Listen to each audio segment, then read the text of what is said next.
চুপ চুপ, রাজ্যে উন্নয়ন চলছে। একদা এক তৃণমূল নেতা সংবাদ মাধ্যমে বিরোধীদের এভাবেই ধমক দিয়ে কড়া হুঁশিয়ারি দিয়েছিলেন। মুখ্যমন্ত্রী মমতা বন্দ্যোপাধ্যায় ক্ষমতায় বসে বলেছিলেন রাজ্যবাসীকে তিনি লন্ডন আর সুইজারল্যান্ডে স্বাদ দেবেন। কিন্তু স্বাদ তো দূরের কথা, উল্টে বাঙালির জীবন যেন জমা জলেই বাঁধা পড়েছে। উন্নয়নের দেখা মিলছে হাতে নাতে। বৃষ্টির জলে অবরুদ্ধ গোটা এলাকা, আশেপাশের নোংরা জিনিস ভেসে আসছে। তার মধ্যেই বাচ্চাদের কোলে করে অভিভাবকরা নিয়ে যাচ্ছেন প্রাথমিক শিক্ষা কেন্দ্রে।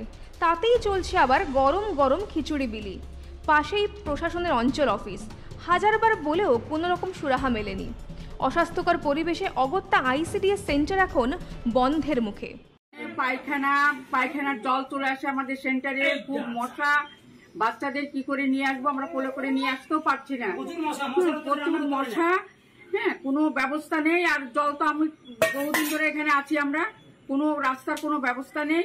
আর বাচ্চারা কি করে আসবে, পড়ে যায় যদি পুকুরের মধ্যে, পুকুরে আঘাত জল, হাটের যত নোংরা ফেলে। তা কোনো রাস্তার কোনো ব্যবস্থা নেই, আর হবেও না বোধহয় আমরা থাকতে। আমরা তো বহুদিন ধরে এখানে আছি, এও কোনো অঞ্চল আছে এখানে পেছনে, আমাদের একটু কোনোদিন দেখেও না।